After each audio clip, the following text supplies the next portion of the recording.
میرے محترم بھائی اور دوستو، اللہ تعالیٰ ہم سے ایک سوال کرتا ہے، افحسبتم انما خلقناکم عبثا، تمہارا کیا خیال ہے ہم نے تمہیں بیکار پیدا کیا ہے، تمہاری زندگی کا کوئی مقصد نہیں ہے۔ پھر اللہ تعالیٰ فرماتا ہے ایحسب الانسان ان یترک سدی، تمہارا کیا خیال ہے تمہیں کوئی نہیں پوچھے گا، جو مرضی کرتے رہو، جیسے مرضی زندگی گزارو، کوئی پوچھنے والا نہیں ہے۔ نہیں، ایسی بات نہیں ہے۔ بلا ورسلنا لدیہم یکتبون، جو کر رہے ہو اللہ لکھوا رہا ہے۔ ما یلفظ من قول الا لدیہ رقیب عتید، جو زبان سے بولتے ہو وہ فوراً کیچ کیا جا رہا ہے۔ ان علیکم لحافظین، تمہارے اوپر فرشتے مقرر ہیں، کرامن کاتبین، ان کا کام ہے یعلمون ما تفعلون، میں جو کروں، جہاں کروں، جس وقت کروں، وہ اسے لکھتے جائیں۔ دو چپ لگا دی، ایک نیگیٹو ایک پازیٹیو۔ کوئی اچھا کام ہوگا تو ادھر والا لکھے گا، کوئی غلط ہوگا تو ادھر والا لکھے گا۔ اور پھر اللہ تعالیٰ کا اس کائنات پر قبضہ ہے، اور اس ساری کائنات کو اللہ نے اپنی طاقت سے بنایا۔ یہ جہان خود بخود نہیں بنا، ان ربکم اللہ، اس کا بنانے والا اللہ ہے۔ اللہ نے اپنا تعارف کرایا، میں کون ہوں؟ الذی خلق السماوات والارض، میں وہ اللہ ہوں جس نے زمین آسمان بنائے، فی ستۃ ایام، اس میں 6 دن لگائے، ثم استوى علی العرش، پھر عرش پر استوا کیا، یغشی اللیل النہار، میں وہ اللہ ہوں جو رات کو لاتا ہے، دن کو لاتا ہے، تو دن کو آگے چلاتا ہے، رات کو پیچھے لاتا ہے، یطلبہ حثیثا، ان میں یہ دوڑ چلتی رہتی ہے، الشمس والقمر والنجوم مسخرات بامرہ، سورج، چاند، ستارے، ہر شے اس اللہ تعالیٰ کے قبضہ قدرت میں ہے۔ تو ایک بہت بڑا طبقہ جو کہتا ہے کہ یہ سب کچھ خود بخود بن گیا ہے، تو اللہ تعالیٰ اس کو صاف کرتا ہے کہ خود بخود نہیں بنا، بلکہ اسے اللہ تعالیٰ نے بنایا۔ قل اانکم لتکفرون بالذی خلق الارض فی یومین وتجعلون له اندادا ذلک رب العالمین، تم کس اللہ کا انکار کرتے ہو جس نے تمہارے لیے زمین کو 2 دن میں بنایا، اس کا خول، وجعل فیہا رواسی من فوقہا وقدر فیہا اقواتہا فی 4 ایام سواء للسائلین، پھر زمین کے اندر قیامت تک جتنے انسان آنے والے ہیں ان کی ضرورتوں کے خزانے بھر دیے، سٹور کر دیا، ہر چیز کو اللہ نے سٹور کر دیا۔ قیامت قائم ہوگی اور زمین کے خزانوں کا 1000واں حصہ بھی استعمال نہ ہوگا۔ اللہ اتنا نے غافر زمین کے اندر بھرا، اس میں اللہ نے 4 دن لگائے۔ ثم استوى الى السماء، پھر آسمان کی طرف استوا کیا، وہی دخان، آسمان ایک دھواں تھا، فقال لها، آسمانوں سے کہا، وللارض، زمینوں سے کہا، ایتیا، آؤ، طوعا او کرہا، جی چاہے یا نہ چاہے میرے آگے جھکو، قالتا، زمین آسمان بولے، اتینا طاعین، یا اللہ ہم مان گئے، فقضاہن 7 سماوات، پھر اللہ نے 7 آسمان بنائے، جیسے زمینیں بنائیں ایسے 7 آسمان بنائے، فی یومین، 2 دن اس میں لگائے، وَأَوْحَى فِي كُلِّ سَمَاءٍ أَمْرَهَا، ہر آسمان کو الگ الگ حکم دیا اور اپنے حکم کے ساتھ باندھا، پکڑا، يُمْسِكُ السَّمَاوَاتِ وَالْأَرْضَ أَن تَزُولَا، زمین آسمان کو اللہ نے روکا ہوا ہے، اگر اللہ یوں چھوڑ دے تو ساری کائنات آپس میں ٹکرا جائے، ساری کائنات۔ یہ الشمس تجری لمستقر لها ذلك تقدیر العزیز العلیم، سورج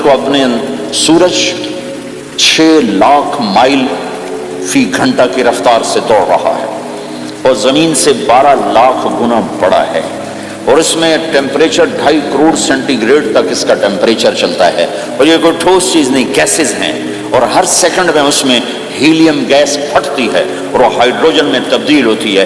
1 سیکنڈ میں جب وہ دھماکہ ہوتا ہے تو 50 کروڑ ایٹم بم کے پھٹنے کے برابر انرجی پیدا ہوتی ہے، تو اس کے اندر اتنے دھماکے ہو رہے ہیں، پھر وہ ایک گیسز ہیں، اور پھر اس کے سامنے سڑک کوئی نہیں، اس کا لیور کوئی نہیں، اس کا ڈرائیور کوئی نہیں ہے، اور اس کی رفتار 6 لاکھ مائل فی گھنٹہ ہے۔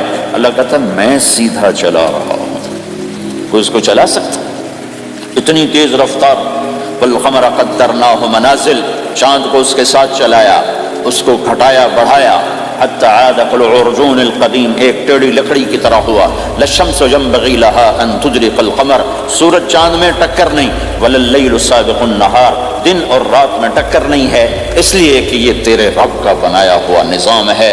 وما کان ربک نسیا، اور تیرا رب بھول چوک سے پاک ہے، وہ جو کرتا ہے حق کرتا ہے، جو کرتا ہے سچ کرتا ہے، جس کو روکتا ہے تو حق ہے، جس کو دیتا ہے تو حق ہے، وہ مارتا ہے تو حق ہے اور زندگی دیتا ہے تو حق ہے، عروج لاتا ہے تو حق ہے، زوال لاتا ہے تو حق ہے۔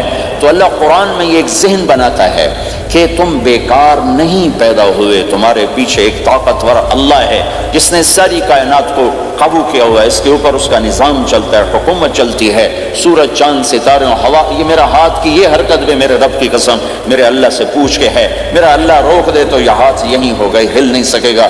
کتنے لوگ جو ہاتھ اٹھانا چاہتے ہیں نہیں اٹھا سکتے، آنکھ کھولنا چاہتے ہیں نہیں کھول سکتے، بولنا چاہتے ہیں نہیں بول سکتے، چلنا چاہتے ہیں نہیں چل سکتے۔ جس نے چلایا اسی نے بٹھایا، جس نے بڑھایا اسی نے ہٹایا، جس نے زندگی دی اسی نے موت دی، جس نے موت دی ہے وہی موت کے بعد زندہ کرنے والا ہے۔ یہ اس ساری کائنات پر اللہ تعالیٰ اپنے طاقت کے ساتھ حکمران ہے، اور اللہ تعالیٰ یہ ذہن بناتا ہے کہ اس ساری کائنات میں وہ ہوتا ہے جو اللہ چاہتا ہے، وہ نہیں ہوتا جو تم چاہتے ہو، وہ ہوتا ہے جو اللہ چاہتا ہے۔ ایک قرآن میں اللہ نے یہ ذہن نبیوں کے قصوں سے ہمارا بنایا کہ موسیٰ علیہ السلام تشریف لا رہے ہیں، ان کے ہاتھ میں ڈنڈا ہے، اس پر یوں ٹیک لگا کے کھڑے، تو اللہ نے فرمایا موسیٰ یہ کیا ہے؟ ما تلک بیمینک یا موسیٰ، موسیٰ یہ کیا ہے؟ موسیٰ علیہ السلام کے بعد یہ ڈنڈا 10 سال سے، کہ یا اللہ یہ عصایا، یہ میرا ڈنڈا ہے۔ اب اللہ تعالیٰ آگے کچھ دکھانا چاہتے ہیں تو موسیٰ علیہ السلام سے لمبی بات کروائی، یہ عصایا میرا ڈنڈا ہے، اتوکل علیہا، اس پر ٹیک لگاتا ہوں، واحش بہا علی غنمی، اور اپنی بکریوں کے لیے پتے جھاڑتا ہوں، ولی فیہا مآرب اخری، اور بھی ڈھیر سارے کام اس سے لیتا ہوں۔ تو اللہ تعالیٰ کا القہا یا موسیٰ، اس کو ذرا زمین پہ ڈال، زمین پہ ڈال۔ موسیٰ علیہ السلام نے زمین پہ ڈالا، فَإِذَا هِيَ حَيَّةٌ تَسْعَىٰ، وہ یوں اٹھا اور ایک خوفناک سانپ بنا، لمبائی میں بڑے سانپ کی طرح جو افریقہ میں ہوتا ہے، جو پورا بکرا کھا جاتا ہے، پورا ہرن کھا جاتا ہے، اور تیز رفتاری میں جان کی طرح ایک چھوٹا سا سانپ ہوتا ہے، بہت تیز چلتا ہے، اور زہر میں حیہ کی طرح۔ سانپ کی 3 قسموں کو اللہ نے ایک ڈنڈے میں جمع کر، ایک ہوتا ہے کأنها جان، چھوٹا سانپ جو بہت تیز دوڑتا ہے، فَإِذَا هِيَ حَيَّةٌ زہریلا، فَإِذَا هِيَ ثُعْبَانٌ مُبِينٌ، بہت بڑی، یہاں سے لے کر وہاں تک۔ تو 3 مختلف سانپوں کو اللہ نے ایک میں جمع کر دیا، وہ تیز رفتاری میں جان کی طرح تھا، زہر میں حیہ کی طرح تھا، لمبائی چوڑائی میں ثعبان کی طرح تھا۔ جب موسیٰ علیہ السلام نے دیکھا وَلَّا مُدْبِرًا وَلَمْ يُعَقِّبْ، موسیٰ علیہ السلام جو بھاگے تو پیچھے مڑ کے ہی نہیں دیکھا، تو اللہ تعالیٰ نے کہا خود موسیٰ پکڑو، کہا اللہ میں نہیں پکڑتا، بھاگے جا رہے، یہ بات بھاگے بھاگے ہو رہی، کھڑے ہو کے نہیں ہو رہی، بھاگ رہے ہیں، اوپر سے آواز آ رہی پکڑو گا، بابا میں نہیں پکڑتا۔ اب اللہ تعالیٰ ہمیں قصہ موسیٰ علیہ السلام کا قصہ قرآن کے 28 پاروں میں موجود ہے، اتنا اس کو اللہ نے دہرایا، اتنا دہرایا۔ سب سے زیادہ موسیٰ علیہ السلام کا نام قرآن میں آیا ہے، نبیوں میں سے 136 دفعہ موسیٰ علیہ السلام کا اللہ تعالیٰ نے قرآن میں ذکر فرمایا، نام کے ساتھ، نام کے ساتھ۔ پھر کہا خذھا ولا تخف، موسیٰ پکڑو ڈرو نہیں، سنعیدھا سیرتھا الاولی، واپس ڈنڈا بناؤں گا، کہ یا اللہ میں نہیں پکڑتا، مجھے کھائے گا، مجھے کھائے گا، وہ بھاگے جا رہا ہے۔ آخر اللہ تعالیٰ نے کہا خذ انک من الآمنین، موسیٰ میں گارنٹر ہوں، کچھ نہیں کہے گا، گارنٹی دیتا ہوں۔ اللہ کی گارنٹی پر کھڑے ہوئے، وہ ایسا منہ کھول کے آ رہا ہے، تو اب چلو اللہ تعالیٰ کہتے ہیں پیچھے سے پکڑ لو، دم سے پکڑ لو تو کوئی مسئلہ نہیں تھا، کہ نہیں منہ سے پکڑو۔ اب موسیٰ علیہ السلام نے ایسے اوپر ایک چھوٹا سا کپڑا تھا، یوں اوپر کر لیا، تو اللہ تعالیٰ نے کہا یہ کیا کر رہے ہو؟ کہا جی مجھے اس سے ڈر لگ رہا ہے۔ کہا تیرا ڈر ہی تو نکالنا ہے، کہ یہ کچھ نہیں، سب کچھ تیرے اللہ کا ارادہ ہے، کچھ نہیں، ورنہ یہ کپڑا تمہیں بچا لے، تمہیں ویسے ہی سارا نکل جائے گا۔ اب وہ آگے آ رہا ہے، موسیٰ علیہ السلام کانپ رہے ہیں اور دیکھ رہے ہیں، کانپ رہے ہیں اور دیکھ رہے ہیں، اور بڑے اب اللہ نے کہا تھا تو ڈرتے ڈرتے ہاتھوں سے یوں، کانپتے کانپتے ہاتھوں سے یوں آگے ہاتھ کیا، اور جو ہی ہاتھ کی انگلیوں نے سانپ کے منہ کو ٹچ کیا تو اللہ نے دوبارہ ڈنڈا بنا کے ہاتھ میں پکڑا تھا، اور ساری دنیا کو یہ پیغام دیا کہ دیکھو میرے بندو، اللہ سب کچھ ہے، لہذا اللہ کی مان کے چلنا۔ سامنے شیطان آئے گا، سامنے شیطان آئے گا، تمہیں الٹی راہیں دکھائے گا، تو تم اپنے اللہ کو یاد کرنا جس کے ہاتھ میں سارے خزانے ہیں اور طاقت ہے۔ 1 سیکنڈ میں اسے سانپ بنایا، اگلے سیکنڈ میں اس سے ڈنڈا بنایا اور پھر موسیٰ علیہ السلام کے ہاتھ میں پکڑایا. نیا نہیں، وہی جو ان کے پاس تھا وہی ان کو واپس کر کے پوری دنیا کے انسانوں کو اور اس امت کو خاص طور پر اللہ تعالیٰ نے یہ سوچ دی کہ اس کائنات میں ایک طاقت ہے اللہ جو سب کچھ کر سکتا ہے اور اس کے چاہے کو کوئی روک نہیں سکتا اور اس کے روکے کو کوئی کروا نہیں سکتا، وہ اللہ ہے. یہ قرآن کے واقعات ہیں. حضرت مریم عیسیٰ علیہ السلام کی والدہ کسی غیر مرد کو دیکھا نہیں، اتنا پردے میں ہے. ایک دم ایک نوجوان خوبصورت کمرے میں داخل ہوتا، فتمثل لها بشرا سویا، خوبصورت. تو مریم انی اعوذ بالرحمن منک ان کنت تقیا، اللہ کی پناہ چاہتی ہوں. کون ہو؟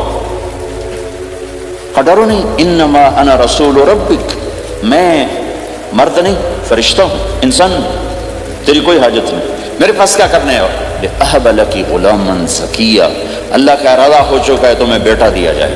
کہنا یکون لی غلام، مجھے کیسے بیٹا ہو سکتا ہے؟ لم یمسسنی بشر، میری شادی کوئی نہیں، ولم اکو بغیا، اور میں غلط عورت نہیں ہے کہ میں گناہ کروں اور اس سے حمل ہوش. بیٹا ہونے کے دو راستے ہیں، ایک حلال ہے ایک حرام ہے. حلال نکاح ہے، حرام زنا ہے. تو زنا میں کر نہیں سکتی، شادی میری ہوئی نہیں، تو مجھے کیسے بیٹا ہوگا؟ قال كذلك، قال بھی ہو جائے گا. قال ربك هو علي هين، تیرے رب کے لیے مسئلہ ہی نہیں. وَلِنَجْعَلَهُ آيَةً لِلنَّاسِ، وہ ایک نشانی ہوگا، وَرَحْمَةً مِنَّا، ایک اللہ کی رحمت ہوگا. وَكَانَ أَمْرًا مَقْضِيًّا، مریم تیرے دنیا میں آنے سے پہلے ہی اللہ فیصلہ کر چکا تھا کہ تجھے بغیر شادی کے ہی بیٹا دینا ہے. اب وہ آگے بڑھے وہ پیچھے ہٹے، وہ آگے بڑھے وہ پیچھے ہٹے. پیچھے آ گئی دیوار، اب دیوار کے آگے تو کوئی جا نہیں سکتے تو یوں لگ کے کھڑی ہوگی. تو جبریل آئے، انسانی شکل، یہاں سے پکڑا، ہاتھ کو نہیں ٹچ کیا، یہاں سے پکڑا کرتے کو، اور دور سے کھڑے ہو کر پھونک ماری. ادھر پھونک پڑی، ادھر 9 مہینے کا حمل تیار ہو. 1 سیکنڈ، ایسا نہیں کہ حمل ٹھہرا کر 9 مہینے اٹھایا، ایسا نہیں ہوا. فَحَمَلَتُهُ، فا کا لفظ آتا ہے. فَانْتَبَذَتْ، پھر فا کا لفظ آتا ہے. فَأَجَاءَهَا الْمَخَاضُ، پھر فا کا لفظ آتا ہے. فا اور فا یہ عربی زبان میں کسی کام کے فوراً ہونے کو بتا رہا ہے. فا کا مطلب فوراً کسی کام کے ہونے کی طرف اشارہ ہوتا ہے. تو ادھر پھونک پڑی، ادھر حمل ہوا، ادھر درد ہوا، ادھر وہ بھاگی اور درختوں کے اندر جا کر ایک ٹیک لگائی ایک کھجور کے تنے کے ساتھ، اور جاتے ہی بچہ پیدا ہو گیا. تو وہ روئیں، یا لیتنی مت قبل ھذا وکنت نسیا منسیا، ہائے میں اس سے پہلے مر جاتی، میرا بھولنا بھی لوگ بھول جاتے، اب میں کیا کروں؟ تو جبریل پھر آ گئے. فناداھا من تحتھا، ذرا پردے میں، اب سامنے نہیں آیا، ذرا پردے میں آئے. کیا بچہ پیدا ہو چکا ہے، کوئی بے پردگی نہ ہو. لا تحزنی، ڈرو نہیں. قد جعل ربک تحتک سریا، پر مارا پانی کا چشمہ نکلا ہے. وہزی الیک بجذع النخلہ، اور وہ جو کھجور تھی اس اوپر سے کٹی ہوئی تھی، خشک کھجور تھی، خالی اس کا تنا تھا. تو جبریل نے کہا اس کو ہلاؤ، اس کو ہلاؤ.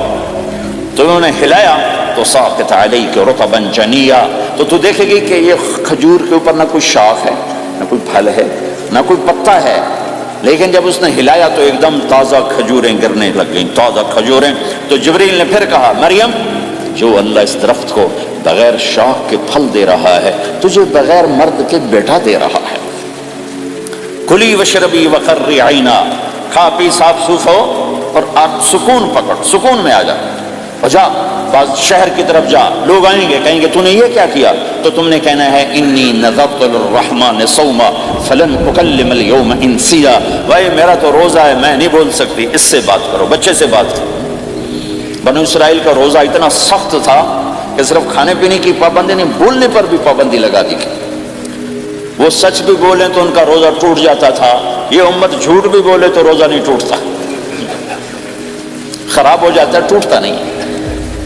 تو فأتت به قومها تحمله، بچہ ہاتھ میں اور آئیں بعض شہر میں. قالوا یا مریم لک جیت شیئا فریا، شور مچ گیا، مریم یہ کیا کیا؟ یا اخت ہارون، ارے ہارون کی بہن، ما کان ابوک امرأ السوء، تیرا باپ ایسا نہیں تھا، وما کانت امک بغیہ، تیری ماں ایسے نہیں تھی، تو نے یہ کیا کیا؟ تو نے یوں کیا.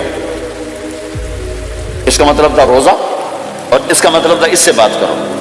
فاشارت الیہ قالوا کیف نکلم من کان فی المہد صبیا، کہنے لگے مریم تو اتنی بے وقوف ہے کہ تجھے اپنے گناہ چھپانے کا طریقہ بھی نہیں آیا.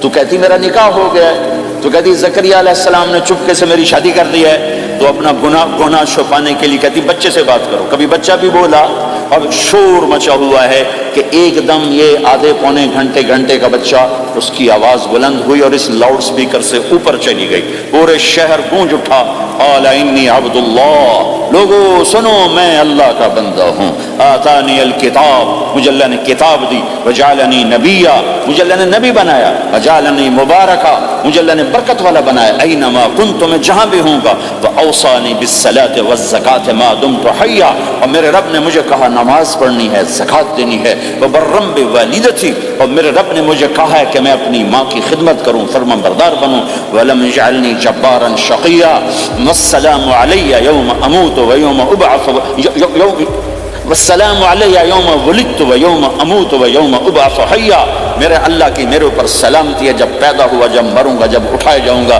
ذالک عیسی ابن مریم قول الحق الذی فیہ یمترون، یہ ہے مریم کا بیٹا عیسیٰ علیہ السلام، یہ اللہ کا بیٹا نہیں ہے، یہ مریم کا بیٹا ہے۔ اللہ تعالیٰ نے پورے قرآن میں کسی عورت کا نام نہیں لیا، عورت کو ایسا پردے کی چیز اللہ تعالیٰ نے بنایا ہے کہ اتنی عورتوں کا ذکر قرآن میں کیا، کسی کا نام نہیں ذکر کیا سوائے حضرت مریم کے نام، باقی سب کو امرات العزیز، امرات فرعون، امرات نوح، امرات کے ساتھ گورنر کی بیوی، فرعون کی بیوی، نوح کی بیوی، لوط کی بیوی، اللہ نام بھی لے سکتا تھا، مصر کے گورنر کی بیوی تو اللہ زلیخا بھی کہہ دیتا، زلیخا نہیں کہا، فرعون کی بیوی اللہ آسیہ کہہ دیتا، آسیہ نہیں کہا، صرف ایک عورت کا نام آیا ہے، وہ ہے حضرت مریم علیہ السلام۔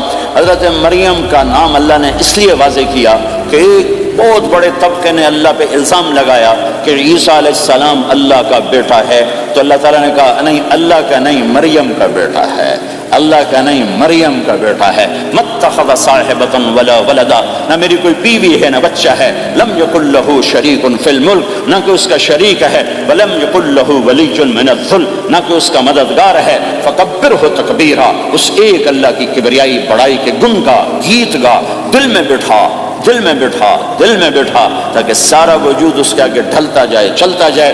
یہ واقعات یہ ذہن بناتے ہیں کہ اس کائنات میں وہ ہوتا ہے جو اللہ چاہتا ہے، وہ ہوگا جو اللہ چاہے گا، وہ ہوا جو اللہ نے چاہا۔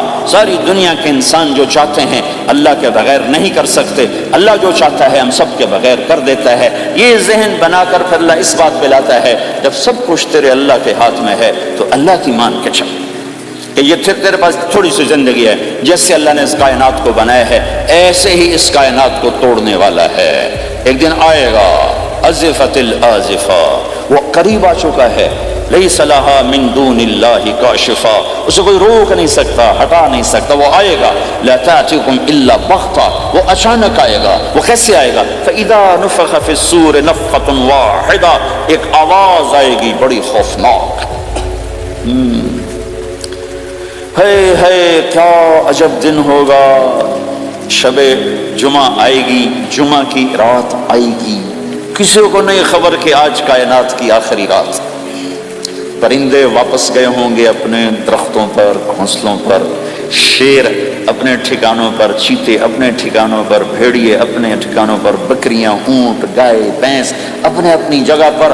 اور اگر یہ بولٹن اس وقت موجود ہوگا تو بولٹن کے باشندے سوئے ہوں گے اپنے گھروں میں، کوئی ادھر تیاری کہ میں نے جاب پہ جانا ہے، یہ میرا سامان پڑا ہے، میں نے اسکول جانا ہے، یہ میری کتابیں پڑھی ہیں، میں نے آفس جانا ہے، یہ میری فائلیں پڑھی، میرا لیپ ٹاپ پڑا ہوا ہے۔ یہ سب کچھ جیسے آج کی رات ہے ایسے ہی ایک رات آئے گی۔ دن جدا ہو کر کہے گا کہ میں کل آؤں گا، رات جدا ہو کر کہے گی میں تیرے بعد آؤں گی، اور تارے چاند ستارے بھی ابھر کر نکل کر کہیں گے ہم نے کل بھی نکلنا ہے اور ہم نے کل بھی طلوع ہونا ہے۔ سورج بھی غروب ہوتے ہوئے یہ سوچ رہا ہوگا کہ کل میں نے پھر بھی نکلنا ہے، اور چاند بھی سوچ رہا ہوگا کہ میں نے اگلے دن بھی نکلنا ہے، لیکن اللہ کے سوا فرشتوں تک کو نہیں پتا کہ آج آخری دن آ چکا ہے۔ اور میرے نبی نے عجب نقشہ کھینچا ہے قیامت کے دن کا۔ ہم نے کہا عورت روٹی پکا رہی ہوگی، اس کے ہاتھ میں روٹی ہوگی، اب تو یہاں روٹی پکانے کا رواج بہت کم ہو گیا لیکن پھر بھی پکاتے ہیں، روٹی پکا رہی ہوگی، اس کے ہاتھ میں روٹی ہوگی، ابھی توے پہ ڈالنے جا رہی ہوگی۔ اور ایک چیز آپ کے ہاں بالکل نہیں ہے، ہمارے ہاں اب بھی ہے کہ وہ دہی کو اس میں سے مکھن نکالتے ہیں، دہی کو وہ کرش کرتے ہیں پھر اس میں سے مکھن نکال، یہ ہمارے گھروں میں ہوتا ہے، ہر گھر میں ہوتا ہے، خاص طور پر دیہاتوں میں۔ تو ایک عورت ایسے وہ اس دہی کو بلو کر کرش کر کے اس سے مکھن کا پیڑا یوں بنا رہی ہوگی اور بنا کر برتن میں ڈالنے کے لیے ایسے کر رہی ہوگی، ایسے کر رہی ہوگی۔ یہ تہذیب اب آپ تو سمجھ نہیں سکتے چونکہ آپ تو ادھر کے لوگ بن گئے اب، تو ہمارے دیہاتوں میں اب بھی یہ تہذیب ایسے کر رہی ہوگی، ایسے کر رہی ہوگی۔ اور پھر آپ نے فرمایا کہ ایک آدمی اپنے اونٹ کو چارہ ڈالنے کے لیے اس جگہ کو صاف کر رہا ہوگا کہ میں صبح ہو گئی ہے، میں اونٹ کو چارہ ڈالوں، اور پھر میرا اونٹ کھائے، پھر اس کو لے کر میں کام پہ جاؤں۔ اور دکاندار جھاڑو دے کر اپنی سیٹ پہ بیٹھ چکا ہے اور گاہک انٹر ہوتا ہے اور اسے کہتا ہے کہ 10 میٹر مجھے کپڑا چاہیے، اور اس کے لیے یوں کپڑا ناپ رہا ہے، ناپ کے 10 میٹر 5 میٹر 4 میٹر 2 میٹر پر اس نے یوں کینچی رکھی، کینچی یہاں ہے، اور اس نے جیب سے پیسے نکالے اور گننے لگا کہ میں نے اس کو 100 پاؤنڈ دینا ہے۔ وہ گننے میں لگا ہوا ہے، یہ کاٹنے میں لگا ہوا ہے، اور دور کھیت میں ایک آدمی ہل چلا رہا ہے، اور ایک آدمی بیج ہاتھ میں لے کے یوں پھینکنے جا رہا ہے، اور ایک آدمی پانی لگانے کے لیے اس پانی کو ڈائیورٹ کر رہا ہے، اور ادھر بازار میں جلدی لوگ بھاگے جا رہے ہیں، جاب والے ایک نوالا منہ میں ہے، ایک ہاتھ میں، اور بھاگے جا رہے ہیں، میں آج لیٹ ہو چکا ہوں، میرا جاب کا ٹائم جا رہا ہے، میرا اسکول کا ٹائم جا رہا ہے۔ یہ ایسا ہی ایک سما ہوگا، بولٹن اٹھے گا، انگلینڈ اٹھے گا، امریکہ اٹھے گا، ایشیا اٹھے گا، یورپ اٹھے گا، افریقہ اٹھے گا، ہندوستان اٹھے گا، پاکستان اٹھے گا، Burma, Malaysia, Thailand, Indonesia اسی طرح اٹھیں گے جیسے روزانہ اٹھتے ہیں، پر اللہ کے سوا کسی کو نہیں پتا کہ آج شام ہو گئی ہے۔ لہذا ایسے، اور ایک اور ماں چھوٹے بچے کو ناشتہ کرا رہی، جلدی سے اس کو اسکول لے جانا ہے، تو بریڈ اس کے ہاتھ میں، اس کے منہ میں ڈالے، یہاں تک نوالا ہے، یہاں تک نوالا آیا ہے، یہاں تک نوالا آیا ہے، اور اس نے یہاں کینچی رکھی ہے، اس نے جیب سے نکال کر پیسے گننے شروع کیے ہیں، وہ پانی کو ڈائیورٹ کر رہا ہے، وہ یوں مٹھی بھر کے اپنا بیج پھینک رہا ہے، وہ اونٹ کے کھانے کی جگہ، گھاس چارہ کھانے کی جگہ کو صاف کر رہا ہے، دکاندار دکان کا شٹر اٹھا رہا ہے، ایک شٹر اٹھا کے بیٹھ چکا ہے، ایک دکان کے اندر جھاڑو دے رہا ہے، صفائی کر رہا ہے، اور ایک اپنے سودے گن رہا ہے، ایک اپنے پیسے گن رہا ہے۔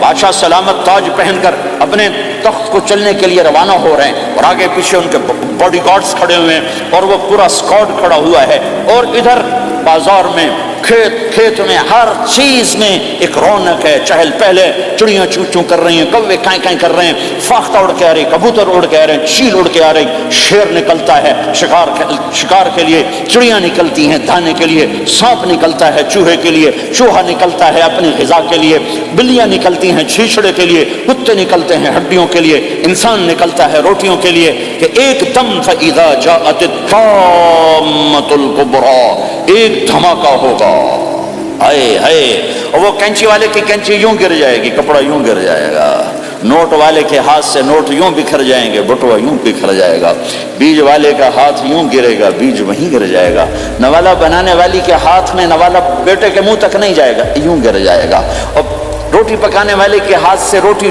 توے پر نہیں جائے گی، یوں گرے گی، توا وہ جائے گا، وہ بوجھ جائے گی، معصوم بچے کو گود میں لے کر دودھ پلانے والی بچے کو یوں پھینکے گی اور بھاگے گی، لیکن آج نہ بچے نے بچنا ہے، نہ ماں نے بچنا ہے، بوڑھے ماں باپ کو چھوڑ کے لوگ بھاگیں گے، بیویوں کو چھوڑ کے خامند بھاگیں گے، خامند کو چھوڑ کے بیوی بھاگے گی، دشمن کو دشمن یاد نہ رہے گا، یار کو یار یاد نہ رہے گا، اور ہندوستانی کو ہندوستان یاد نہ رہے گا، پاکستانی کو پاکستان یاد نہ رہے گا، وہ آواز ایک دم تیز ہوگی، تیز ہوگی، تیز ہوگی، تیز ہوگی، آواز کی شدت کانوں کے پردے پھاڑتی جا رہی، پر انسان بڑا سخت جان ہے، یہ نہیں مرے گا، پہلے جانور مریں گے، پہلے آسمان ٹوٹے گا، اذا السماء انشقت واذنت لربها وحقت واذا الارض مدت والقت ما فيها وتخلت واذنت لربها وحقت، وہ آسمان پھٹا، اذا الشمس كورت، وہ سورج ختم ہوا، واذا النجوم انكدرت، وہ ستارے جھڑ گئے، ٹوٹ گئے، واذا الجبال سيرت، پہاڑ ریت بن گئے، واذا العشار عطلت، جانور منہ اٹھا کے بھاگ پڑے، اذا السماء انفطرت، آسمان پھٹا، واذا الكواكب انتثرت، ستارے ٹوٹے، واذا البحار فجرت، سمندروں میں آگ لگ گئی، واذا القبور بعثرت، قبریں اکھڑ گئیں، انسان ادھر بھاگا ادھر بھاگا، ہر چیز کو تباہ ہوتے دیکھ رہا ہے، پہاڑ ریت بن رہے ہیں، جنگلوں میں آگ لگ رہی ہے، سمندروں میں آگ لگ رہی ہے، آنکھوں کے سامنے سورج کو بکھرتا دیکھیں گے، اندھا ہوتا جہاں، چاند ٹکڑے ٹکڑے، تارے ٹکڑے ٹکڑے، آسمان ٹکڑے ٹکڑے، اور ان کی ایسی سخت جانی، یہ سب دیکھیں گے۔ ان سارے مناظر کے بعد پھر میرے اللہ کی ایک خوفناک اسرافیل کی آواز آئے گی، اور سب آج کوئی رونے والے نہیں ہے، آج کوئی کفن دینے والا نہیں ہے، آج کوئی قبر میں ڈالنے والا نہیں ہے، آج کوئی کندھا دینے والا نہیں ہے، آج سب کی اکٹھی موت ہے، آج سب ختم ہیں۔ پھر میرا رب پہلے آسمان کے فرشتوں کو موت دے گا، پھر دوسروں کو، پھر تیسرا آسمان، پھر چوتھا آسمان، پھر پانچواں آسمان، پھر چھٹا آسمان، پھر ساتواں آسمان، پھر اللہ تعالیٰ عرش کے فرشتوں کو موت دے گا۔ پھر اللہ تعالیٰ فرمائے گا جبریل میکائیل مر جائیں، تو اللہ تعالیٰ کا عرش سفارش کرے گا یا اللہ جبریل میکائیل تو نہ مرے، ان کو تو بچا لے۔ تو اللہ تعالیٰ فرمائیں گے اسکت فقط کتبت الموت علی من کان تحت عرشی، خاموش رہو، میرے عرش کے نیچے سب نے مرنا ہے۔ جبریل مر جائے گا، میکائیل مر جائے گا، پھر اللہ پوچھے گا کون باقی ہے؟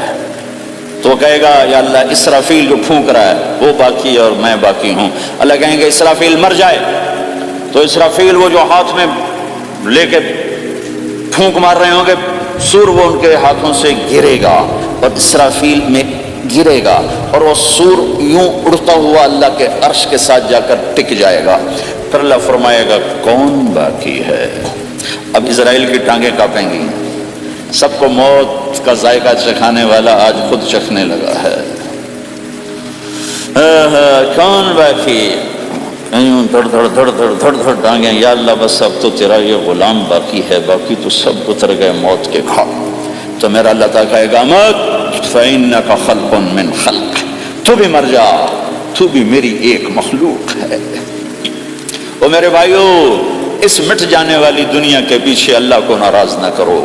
اس کی عزت بھی دھوکہ ہے، اس کی شہرت بھی دھوکہ ہے، اس کی دولت بھی دھوکہ ہے، اس کی حکومت بھی دھوکہ ہے، اس کا عروج بھی دھوکہ ہے، اس کا زوال بھی دھوکہ ہے، اس کی عزت بھی دھوکہ ہے، اس کی ذلت بھی دھوکہ ہے، اس کا مال بھی دھوکہ ہے، اور اس کا فخر غربت بھی دھوکہ ہے، اس کی زندگی بھی دھوکہ ہے، سب نظروں کا فریب ہے۔ حضرت علی کا فرمان ہے الناس النیام اذا ما تنتبہ، لوگ سوئے ہوئے ہیں، جب موت آئے گی تو آنکھ کھل جائے گی۔ گھاٹے کا سودا کر کے نہ مرو، گھاٹے کا سودا کر کے نہ مرو، اللہ کو ناراض کر کے نہ مرو، سب چھوڑ کے جانے والی ہیں، سب چھوٹنے والا ہے، لہذا اللہ کو ساتھ لے لو، اللہ کو ساتھ لے لو، اللہ کو ساتھ لے لو۔ سب کو مارنے کے بعد میرا اللہ کہے گا من کان لی شریکا فلیات، کوئی ہے میرے سامنے تو آؤ، من کان لی شریکا فلیات، کوئی ہے میرے مقابلے میں تو آؤ، من کان لی شریکا فلیات، کوئی ہے میری ٹکر کا تو آؤ۔ تین دفعہ۔ پھر اللہ زمین آسمان کو ایک جھٹکا دے گا، کہے گا انا الملک، میں بادشاہ ہوں۔ پھر دوسرا جھٹکا دے گا، کہے گا انا القدوس السلام المومن، میں ہوں قدوس السلام مومن۔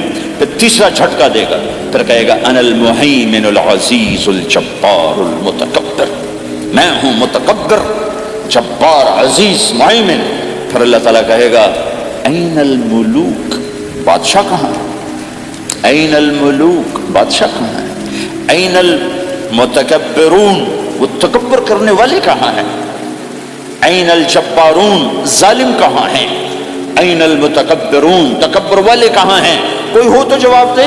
پھر اللہ تعالیٰ کہے گا لمن الملک اليوم، آج کون ہے بادشاہ، آج کس کی ہے بادشاہی؟ کوئی جواب دینے والا ہے ہی نہیں، تو اللہ خود کہے گا للہ الواحد القہار، آج اکیلے اللہ کی بادشاہ، آج بھی اسی کی ہے، آج بھی اسی کی ہے، پیچھے بھی اس کی تھی، آگے بھی اس کی ہے۔ للہ الامر من قبل ومن بعد، للہ الامر من قبل ومن بعد، ان الحکم الا للہ، الخلق والامر واللیل والنہار وما سکن فیہما للہ وحدہ، ان العزة للہ جميعا، قل ان الامر كله للہ، للہ ما فی السماوات وما فی الارض، وان تبدوا ما فی انفسکم او تخفوه يحاسبكم به اللہ، له ما فی السماوات وما فی الارض وما بینہما وما تحت الثرى، وان تجہر بالقول فانه يعلم السر واخفى۔ وہ کون ہے؟ اللہ۔ وہ کیسا ہے؟ لا الہ الا ہو۔ صفات کیسی ہیں؟ لہ الاسماء الحسنى۔ یہ میرے رب کا پیغام ہے پوری دنیا کے انسانوں کے لیے کہ یہ دنیا امتحان کی جگہ ہے، نہ اپنی مرضی سے آئے ہو، نہ اپنی مرضی سے مرتے ہو، نہ اپنی مرضی سے جیتے ہو، نہ اپنی مرضی سے جاتے ہو۔ لہٰذا اس 4 دن کی زندگی میں تمہیں ٹیسٹ میں ڈالا گیا ہے۔ اللہ کو راضی کرتے ہو، شیطان کو راضی کرتے ہو، اللہ کو مناتے ہو، شیطان کے پیچھے چلتے ہو، اللہ کو مناتے ہو، اپنی طبیعت اور اپنی طبیعت کے غلام بنتے ہو۔ یہ میرا اور آپ کا امتحان ہے۔ لا الہ الا اللہ میں ایگریمنٹ ہے، یا اللہ تیری مان کے چلیں۔ لا الہ الا اللہ ایگریمنٹ ہے، یا اللہ تیری مان کے چلیں۔ کیسے تیری مان کے چلیں گے؟ اگلا حصہ ہے محمد الرسول اللہ، تیرے حبیب کے طریقے پر چلیں گے۔ اللہ کو راضی کرنے کا ایک ہی راستہ ہے، عرب کے لیے، عجم کے لیے، کالے کے لیے، گورے کے لیے، سید کے لیے، قریشی کے لیے، ہاشمی کے لیے، پٹھان کے لیے، راجپوت کے لیے، گجراتی کے لیے، ملائی کے لیے، تھائی کے لیے، انڈین کے لیے، سب کے لیے ایک راستہ ہے، ایک راستہ ہے، ایک راستہ ہے، وہ ہے محمد الرسول اللہ۔ جب آپ معراج پہ گئے تو آپ نے کہا یا اللہ، آپ نے ابراہیم کو خلیل بنایا اور موسیٰ کو کلیم بنایا اور داؤد کو لوہا نرم کر کے دیا، سلیمان کو ہوا تابع کر کے دی، اور عیسیٰ علیہ السلام کے لیے مردے زندہ کیے، میرے لیے کیا ہے؟ تو اللہ تعالیٰ نے فرمایا اولیس قد آتیتک افضل من ذلک کلہ، میرے محبوب میں نے آپ کو وہ دیا ہے جو کسی کو نہیں دیا۔ وہ کیا دیا ہے کہ اللہ ذکرت الا ذکرت معی، قیامت تک تیرا میرا نام اکٹھا رہے گا، الگ نہیں ہو سکتا، ایسے رہے گا۔ لا الہ الا اللہ محمد رسول اللہ۔ لا الہ الا اللہ میں 12 حرف ہیں، 12۔ محمد رسول اللہ میں 12 حرف ہیں۔ لا الہ الا اللہ 12 حرفوں سے بنا ہے، لام اور الف، یہ اس کو گنو تو 12 بنتے ہیں، پھر میم اور ہا اور میم اور دال کو آگے تک گنو تو 12 بنتے ہیں، ادھر بھی 12 ادھر بھی 12۔ پھر حرف کی 2 قسمیں ہیں، ایک نقطے والے، ایک بغیر نقطے والے۔ نقطے والے حرف کمزور ہوتے ہیں، بغیر نقطے والے حرف طاقتور ہوتے ہیں، کہ نقطے والا حرف اپنا مطلب بنانے کے لیے نقطے کا محتاج بن جاتا ہے، اور جو بغیر نقطے والا ہوتا ہے وہ اپنا مطلب بتانے کے لیے نقطے کا محتاج نہیں ہوتا۔ جیم کمزور ہے، ہا طاقتور ہے، ہا کو اپنا مطلب بتانے کے لیے نقطے کی ضرورت نہیں، جیم کو، خا کو اپنا مطلب بتانے کے لیے نقطے کی ضرورت ہے۔ سین طاقتور ہے، شین کمزور ہے، کہ شین کو اپنا مطلب بتانے کے لیے 3 نقطوں کی ضرورت ہے، سین کو اپنا مطلب بتانے کے لیے کسی نقطے کی ضرورت نہیں ہے۔ الف طاقتور ہے، با کمزور ہے، تا کمزور ہے، ہا طاقتور ہے، جیم کمزور ہے، خا کمزور ہے، دال طاقتور ہے، را طاقتور ہے، زا کمزور ہے، سین طاقتور ہے، شین کمزور ہے، صاد طاقتور ہے، ذات کمزور ہے، تا طاقتور ہے، غا کمزور ہے۔ یہ میں آپ کو حروف کی بات بتا رہا ہوں۔ جب میرے اللہ نے اپنا کلمہ بنایا، پہلے اپنا نام منتخب کیا اللہ، تو اس میں کوئی حرف نقطے والا نہیں آیا، ٹھیک ہے؟ اللہ کوئی نقطے والا حرف ہے؟ پھر اللہ نے اپنے نبی کا نام بنایا محمد، کوئی نقطے والا حرف ہے؟ پھر نام بنایا احمد، کوئی نقطے والا حرف ہے؟ پھر جب کلمہ بنایا تو کلمہ ان حرفوں سے بنایا جس میں کوئی نقطے والا حرف نہیں ہے۔ لا الہ الا اللہ محمد الرسول اللہ۔ سارے خزانے اللہ کے ہاتھ میں، ساری عزتیں بلندیاں اللہ کے ہاتھ میں، جانے کا راستہ محمد الرسول اللہ، پہنچنے کا راستہ محمد الرسول اللہ، لینے کا راستہ محمد الرسول اللہ، جہنم سے بچنے کا راستہ محمد الرسول اللہ، جنت میں جانے کا راستہ محمد الرسول اللہ، دنیا کی برکتیں عزتیں سمیٹنے کا راستہ محمد الرسول اللہ، ذلتوں پستیوں سے بچنے کا راستہ محمد الرسول اللہ۔ میرے حبیب جنت کے لیے چابی ہیں، جہنم کے لیے تالا ہیں، عزت کے لیے چابی ہیں، ذلتوں کے لیے تالا ہیں، محبتوں کے لیے چابی ہیں، نفرتوں کے لیے تالا ہیں، اللہ کی رضا کے لیے وہ چابی ہیں اور اللہ کی ناراضگی کا وہ تالا ہیں۔ جو محمدی بن گیا، جو محمد مصطفیٰ صلی اللہ علیہ وسلم کی سیرت میں، ظاہر میں، باطن میں ڈل گیا، اللہ کا محبوب بن گیا، اللہ نے اپنا بنا لیا۔ ابو لہب قریشی، ہاشمی، سید، اور اللہ نے کہا تبت یدا ابی لہب وتب، ابو لہب برباد ہو گیا۔ بلال حبشی، حبشی کا بیٹا، غلام کا بیٹا، کالا کالے کا بیٹا، لیکن میرے نبی نے فرمایا جب میں جنت میں جاؤں گا تو میری سواری کی رسی بلال کے ہاتھ میں ہوگی، جو میرے میں ساتھ ساتھ چلے گا، میرے ساتھ ساتھ چلے گا، اور اس دن تم بلال کی شان دیکھنا، سید قریشی سب دیکھتے رہ جائیں گے، اور ایک غلام سب سے بازی لے جائے گا کہ جب سارے جنتی جنت کے دروازوں پر اکٹھے ہوں گے تو ایسے جنت کے 8 گیٹ ہیں، وہ سارے بند ہوں گے، سب بند ہوں گے، تو کہیں گے اندر کیسے جائیں؟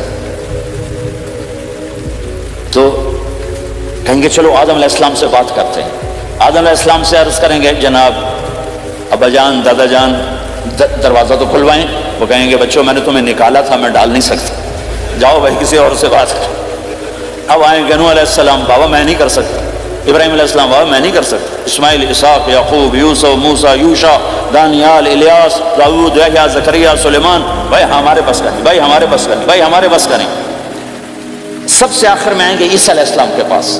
اگر اللہ چاہتا تو سیدھا ہمارے نبی کے پاس پہنچا دیتا، لیکن اللہ اپنے نبی کی شان دکھانا چاہتا ہے کہ میرا نبی کتنی شان والا ہے، کتنی عزت والا ہے. جس کی سنت کو تم پھینک دیتے ہو، سنت کی کوئی بات نہیں. 1 پاؤنڈ پھینکتے ہو کہ 1 پاؤنڈ گر گیا، کوئی بات نہیں. کہ 1 پاؤنڈ کو بھی ڈھونڈتے پھرتے ہو. سنت کوئی بات نہیں، پاؤنڈ نہیں. ہمارا پاکستانی 172 سے ضرب لائے گا، ہندوستانی 100 سے ضرب لگائے گا، پتہ نہیں کیا کیا کرے گا. ہیں تو اللہ تعالیٰ سب کو بھلا دے گا. آدم سے کہانی شروع ہوگی، چلتے چلتے چلتے عیسیٰ علیہ السلام. تو عیسیٰ علیہ السلام ایک بات کا اضافہ کریں کہ بابا میں نہیں کھلوا سکتا، لیکن آج میں تمہیں پتہ بتا سکتا ہوں کون کھلوائے گا. یہ کوئی نبی نہیں کہے گا. تو کہیں گے کہ بتاؤ، کہیں گے جاؤ محمد رسول اللہ صلی اللہ علیہ وسلم کی خدمت میں، ان کے سوا آج کوئی نہیں کھلوا سکتا.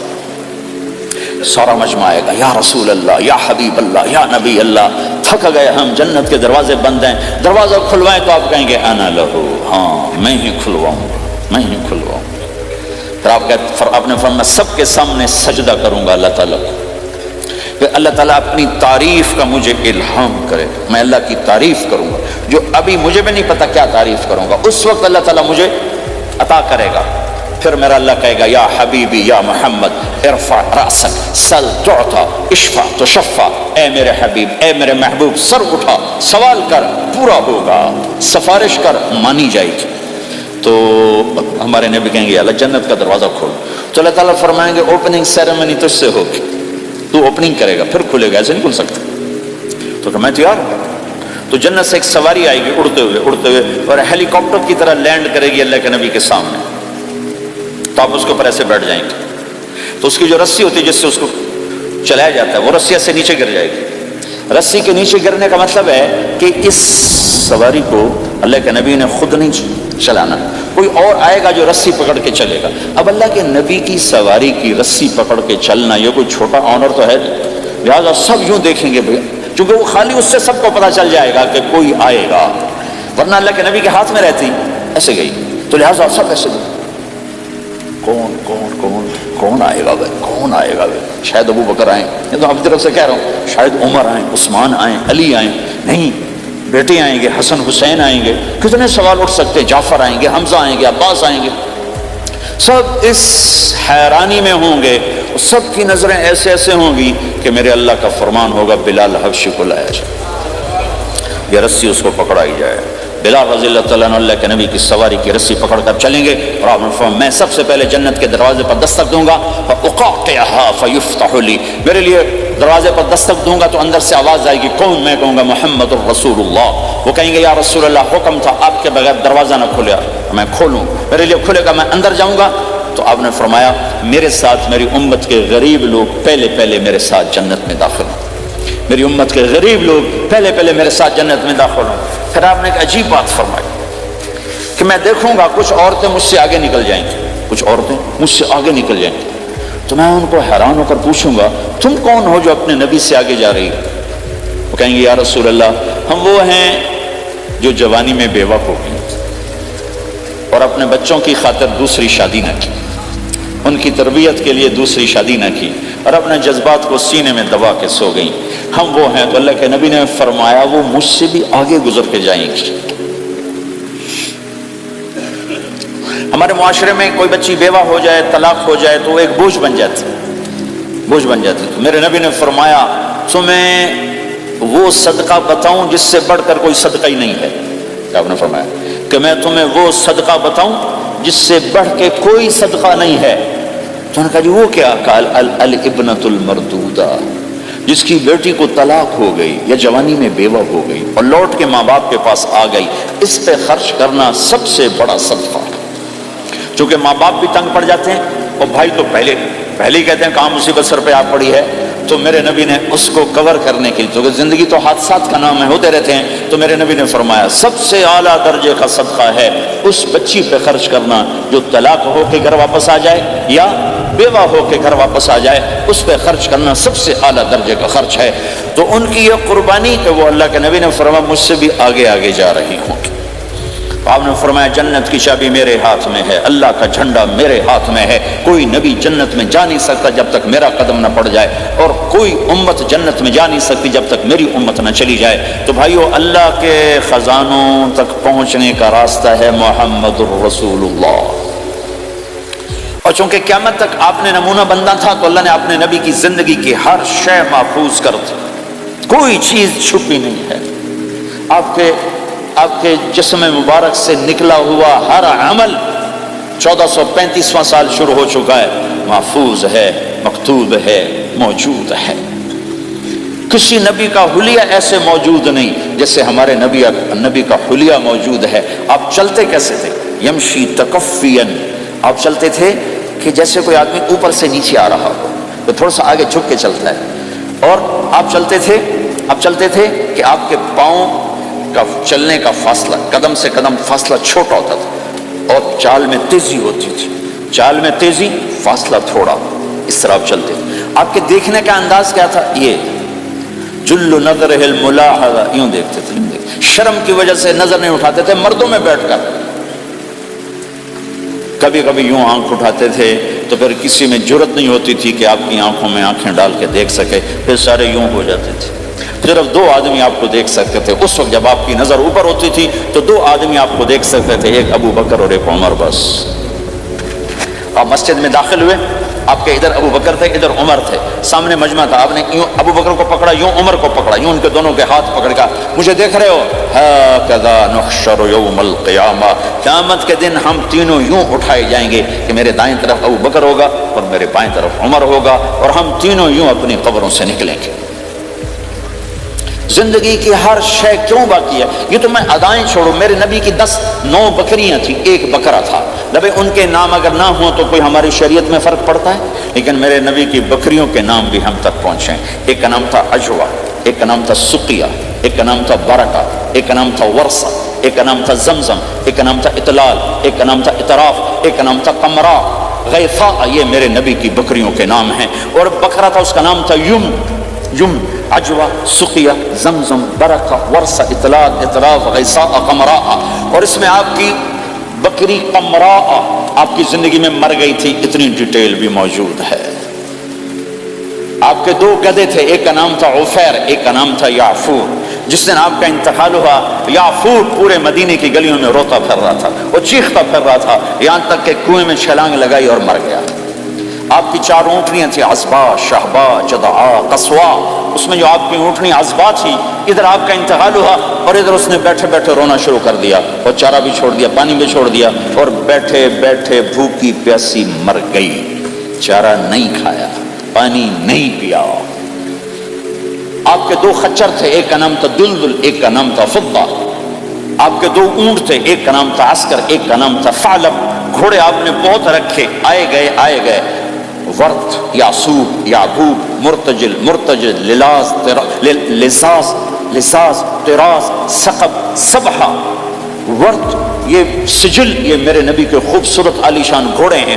گھوڑوں کے نام بھی ہم تک آئے ہوئے ہیں۔ میرے نبی کا نسب اگر ہمیں نہ معلوم ہو تو ہماری شریعت میں کیا فرق پڑتا ہے؟ لیکن آدم علیہ السلام تک اللہ تعالیٰ نے اپنے حبیب کا نسب پیڑھی کو سلامت رکھا ہوا ہے۔ محمد بن عبداللہ بن عبد المطلب بن ہاشم بن عبد مناف بن قصی بن کلاب بن مرہ بن کعب بن لوی بن غالب بن فہر بن مالک بن نضر بن کنانہ بن خزیمہ بن مدرکہ بن الیاس بن مدر بن نزار بن معد بن عدنان بن اود بن حمیسہ بن سلامان بن عوز بن بوز بن قموال بن ابی بن عوام بن ناشد بن حزا بن بلداس بن یدلاف بن طابخ بن جاحم بن ناحش بن ماخی بن عیفی بن عبقر بن عبید بن الدعاء بن حمدان بن سنبر بن یثرب بن یحزن بن یلحن بن ارعوا بن عید بن ذیشان بن عیسر بن اقناط بن ایہام بن مقصر بن ناحد بن زار بن سمی بن مزی بن عوض بن عرام بن قیدار بن اسماعیل بن ابراہیم بن آذر بن ناحور بن سروج بن رعو بن فائل بن عابر بن ارفخشاد بن سام بن نوح بن لامک بن متوشال بن ادریس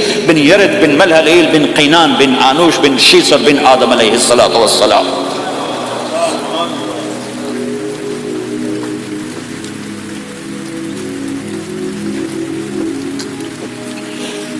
اللہ کا اعلان ہے جہاں رہو اللہ کے نبی کے طریقوں کو پکڑ کے رہو.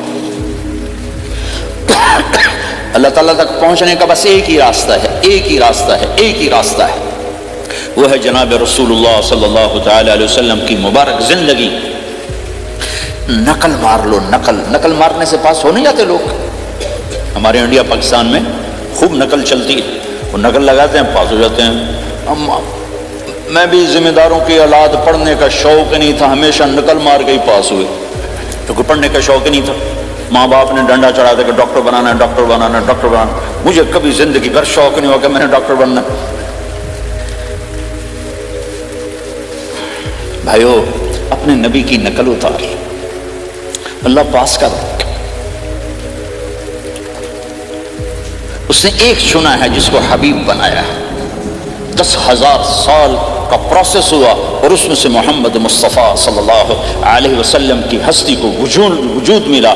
آپ کو آنے میں اتنا زمانہ چاہیے تھا کہ اعلیٰ سے اعلیٰ چیز کے بننے میں دیر لگتی ہے، تو کائنات 10,000 سال گھومی اور تب جا کر میرے حبیب مصطفیٰ صلی اللہ تعالی علیہ وسلم کو اللہ تعالیٰ نے وجود بخشا. سب سے عالی نسب، سب سے عالی خاندان، سب سے عالی صفات.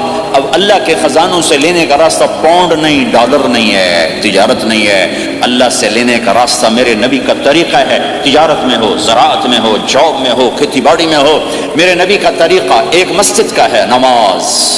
5 وقت کی نماز یہ میرے نبی کی آنکھوں کی ٹھنڈک ہے. 5 وقت کی نماز اس امت کی شان پہچان ہے.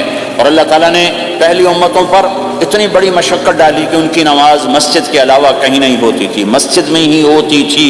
ہمارے لیے کتنی آسانی کر دی. جاب میں ہے، مصلی بچھا، نماز پڑھ. چلو مصلی بھی کوئی نہیں، زمین دیکھ، اس پر کوئی گندگی تو کوئی نہیں ہے، بس زمین بھی تیرے لیے پاک ہے، چل نماز پڑھ. اور آسانی کر دی. پانی کوئی نہیں ہے، کوئی بات نہیں، مٹی میں ہاتھ مار، منہ پہ مل، پھر ایک ہاتھ مار، یوں کر، چل نماز پڑھ، میں تیری قبول کروں گا. یہ کسی امت کے ساتھ یہ نہیں ہوا. انہیں وضو ہی کرنا تھا چاہے پانی 50 میل پر موجود ہو. اور ہمارے لیے پانی کوئی نہیں ہے، چلو تیمم، مٹی میں ہاتھ ہمارا یوں کیا، پھر ہاتھ ہمارا ایک یوں کیا، ایک یوں کیا، چل بھائی اللہ اکبر، قبول. عمار بن یاسر رضی اللہ تعالیٰ عنہ سفر میں تھے، ان کو نہانے کی ضرورت ہو گئی، نائٹ فال ہو گیا. تو انہوں نے سوچا کہ ویسے تو آدمی کو وضو کی ضرورت ہوتی ہے تو خالی منہ پہ ہاتھ مارا اور یوں کونیوں تک، لیکن مجھے تو غسل کی ضرورت ہے، تو خالی اس سے تو کافی نہیں ہوگا. تو انہوں نے کپڑے اتارے، اکیلے تھے، ریت کے اوپر کبھی یوں لیٹے، کبھی یوں لیٹے، کبھی یوں لیٹے، 3-4 دفعہ یوں یوں اور یوں یوں رول ہوتے ہوتے پھر انہوں نے نماز پڑھی. آئے اللہ کے نبی کے بارگاہ میں، یا رسول اللہ مجھے رات کو نہانے کی ضرورت پڑ گئی. تو میں نے کہا وضو کے لیے تو خالی یہ 2 دفعہ کرنا کافی ہے، تو یہ تو نہانا تھا، تو میں تو ریت میں خوب رول ہوتا رہا. میرے نبی نے انما یکفیک ضربتان، ارے سیدھے بندے عمار، اس کے لیے بھی اتنا ہی کافی تھا کہ تو یوں کرتا اور یوں کرتا اور تو پاک ہو جاتا. اللہ نے اس نبی کے طفیل، اس محبوب مصطفیٰ صلی اللہ علیہ وسلم کے طفیل، اللہ نے کیا کیا سہولتیں اور آسانیاں ہمیں عطا فرمائیں. پھر نماز 4 کی 2 رکعت کرتی. تم مسافر ہو 2 پڑھو. روزے میں، سفر میں روزہ معاف کر دیا، بعد میں رکھ لینا، بعد میں رکھ لینا. قضا کرنے کا حکم، بالکل چھوڑنے کا نہیں. اور کہا کہ بھائی مریض ہو چھوڑ دو، مسافر ہو چھوڑ دو، اور نماز 2 رکعت کر دو، سنتیں چھوڑ دو. ابن عمر رضی اللہ تعالیٰ عنہ بیٹھے تھے تو انہوں نے 2 رکعت پڑھ کے بیٹھ گئے. تو ان کے خادم نے کہا سنتیں نفل نہیں پڑھو گے؟ کہا اگر پڑھنا تو 4 فرض پڑھتا میں، میرے اللہ نے معافی دی تھی تو میں کیوں پڑھوں؟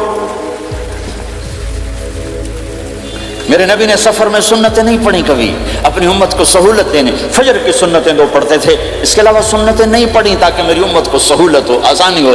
ایک دفعہ بارش ہو رہی تھی اور کوئی جگہ نہیں تھی نماز پڑھنے کے لیے، تو آپ نے اپنی اونٹنی کو آگے کیا اور اس پر بیٹھے ہی تھے. پیچھے صحابہ نے اونٹنیوں پر ہی صفیں بنائیں اور یہ نماز اونٹنی پہ بیٹھ کر ادا کی گئی. بارش کے اندر نماز اونٹنی کے اوپر نماز بھی ہو گئی، رکوع بھی ہو گیا، سجدہ بھی ہو گیا، سلام بھی ہو گیا. پہلی امتوں کے لیے نہیں تھا، سجدہ ہی کرنا پڑے گا. یہ اللہ کے محبوب مصطفیٰ صلی اللہ تعالی علیہ وسلم کی توفیل، میرے اللہ نے ہم پہ فضل و احسان کیا. تو میرے نبی کی زندگی میں عبادات میں نماز سب سے اعلیٰ نظر آتی ہے، سب سے نمایاں نظر آتی ہے. اور پھر بازار میں، گھر میں، دفتر میں، ماحول میں میرے نبی کے اخلاق، یہ زندگی کا دوسرا روشن پہلو ہے. میرے نبی کی ساری زندگی دو لفظوں میں آتی ہے: عبادت، اخلاق. عبادت، اخلاق. یا تو اور لفظ حقوق اللہ، حقوق العباد. حقوق اللہ، حقوق العباد. حقوق اللہ میں نماز سب سے اعلیٰ، اور حقوق العباد میں لوگوں کی برداشت کرنا، لوگوں سے درگزر کرنا، معاف کرنا، جھوٹ سے بچنا، دھوکے سے بچنا. میرے نبی سے پوچھا گیا: یا رسول اللہ، مسلمان کنجوس ہو سکتا ہے؟ ہم نے کہا ہو سکتا ہے. یا رسول اللہ، مسلمان کمزور ہو سکتا ہے، بزدل ہو سکتا ہے، ڈرپوک ہو سکتا ہے؟ آپ نے کہا ہو سکتا ہے. یا رسول اللہ، مسلمان جھوٹ بول سکتا ہے؟ ہم نے کہا نہیں، جھوٹ نہیں بول سکتا، جھوٹ نہیں بول سکتا. ہے میرے نبی نے فرمایا میرا امتی ہر گناہ کر سکتا ہے پر ایک جھوٹ نہیں بولے گا، ایک دھوکہ نہیں دے گا. لیکن پوری دنیا میں سب سے زیادہ جھوٹ بولنے والا اور دھوکہ دینے والا وہ اس امت کا فرد بن چکا ہے. سب سے زیادہ دھوکہ دینے والے ہم بن گئے، سب سے زیادہ جھوٹ بولنے والے ہم بن گئے. اور میرے نبی نے فرمایا تھا کہ مسلمان جھوٹ نہیں بولتا، دھوکہ نہیں دیتا. ہر گناہ کر سکتا ہے، جھوٹ نہیں بولے گا، دھوکہ نہیں دے گا. یہ میرے نبی کی زندگی کا دوسرا پہلو ہے کہ سچائی پہ جمو. چند پیسے بچانے کے لیے جھوٹ بولنا، ٹیکس بچانے کے لیے جھوٹ بولنا، کتنے پاؤنڈ بچا لو گے؟ ادھر تمہارے سامنے سچ روشن کھڑا ہوا ہے. میرے نبی نے کہا الصدق ینجی والکذب یہلک. ادھر جھوٹ کھڑا ہے، ادھر جھوٹ کے ساتھ 4 پاؤنڈ بچیں گے، ادھر سچ کے ساتھ اللہ ملے گا. لے لو جو لینا ہے لے لو. ہاں، الا لعنت اللہ علی الکاذبین، جھوٹوں پہ اللہ کی لعنت. اس لعنت کے ساتھ 400 پاؤنڈ بچا لیے، 4000 بچا لیے، 4 ملین بچا لیے، 4 بلین بچا لیے، 4 ٹریلین بچا لیے، ساری دنیا کو بچا لیا. اور اوپر اللہ کی لعنت پڑی تو اللہ کی قسم کھاٹے کا سودا ہے. اور سچے ہو گئے، سچ بولا یہ میں 100 پاؤنڈ کماتا ہوں، لے لو جو لینا ہے اس میں سے. یہ میں 1000 پاؤنڈ کماتا ہوں، لے لو جو لینا ہے. یہ میں 50,000 پاؤنڈ کماتا ہوں، لے لو جو لینا ہے. کہ مسلمان کی زبان سے جھوٹ نہیں نکلتا، سچ ہی بولتا ہے. آپ تشریف لے جا رہے ہیں، ایک آواز ہے یا رسول اللہ. آپ نے یوں دیکھا، کوئی نظر نہیں آیا. پھر آواز ہے یا رسول اللہ. تو آپ نے دیکھا کہ ہرنی ڈیر چھوٹی وہ کھڑی ہوئی، رسی میں بندھی. تو آپ نے کہا کیا ہوا؟ کہا جی آپ کا صحابی مجھے پکڑ کے لایا ہے، میرے چھوٹے چھوٹے بچے بھوک سے رو رہے ہوں گے، آپ مجھے چھوڑ دیں، میں بچوں کو دودھ پلا کے واپس آ جاتا. مجھے پتا ہے میرے اللہ کی تقدیر میرے بارے میں کیا ہے. تو آپ نے کہا اگر تو واپس نہ آئی تو پھر؟ تو اس نے کہا مجھے اللہ جہنم میں ڈال دے. آپ نے اس کی رسی کھول دی، خود وہیں بیٹھ گئے. اس نے دوڑ لگائی اور پہاڑوں میں گم ہو گیا. تھوڑی دیر کے بعد وہ دوڑتی ہوئی آئی اور آ کے سر یا رسول اللہ میں حاضر ہو گیا. تو آپ نے اس کو باندھ کے وہیں آپ بیٹھ گئے نہیں. دیر کے بعد وہ صحابی آئے جنہوں نے اس کو شکار کیا تھا، پکڑا تھا. تو کہنے لگے، ان کا یا رسول اللہ آپ یہاں کیسے؟ کہ میں ایک درخواست لے کر آیا ہوں. کہ کیا؟ کہ یہ ہرنی مجھے ہدیہ کر دے. کہ یا رسول اللہ سب کچھ آپ کا ہے، کہنے بس یہ ہدیہ کر دے. یا رسول اللہ حاضر. تو آپ نے اس کو لے کر رسی اس کی گردن سے نکالی کہ جا بچی اپنے بچوں کے پاس جا کے خوشی منا. سچ نجات دیتا ہے اور جھوٹ ہلاک کرتا ہے. ایک ہرنی جان کی بازی کھیل گئی سچ بولنے کے لیے. تم چند پاؤنڈوں پہ جھوٹ بولتے ہو، ایمان کو برباد کر کے رکھ دیتے ہو. مسلمان جھوٹ نہیں بولتا، مسلمان دھوکہ نہیں دیتا، مسلمان کی زبان سے سخت بول نہیں نکلتا، کسی کو بے عزت نہیں کرتا، کسی کو کی بے اکرامی نہیں کرتا، کسی کا دل نہیں توڑتا، کسی کو ذلیل نہیں کرتا، خود سہتا ہے، اوروں کو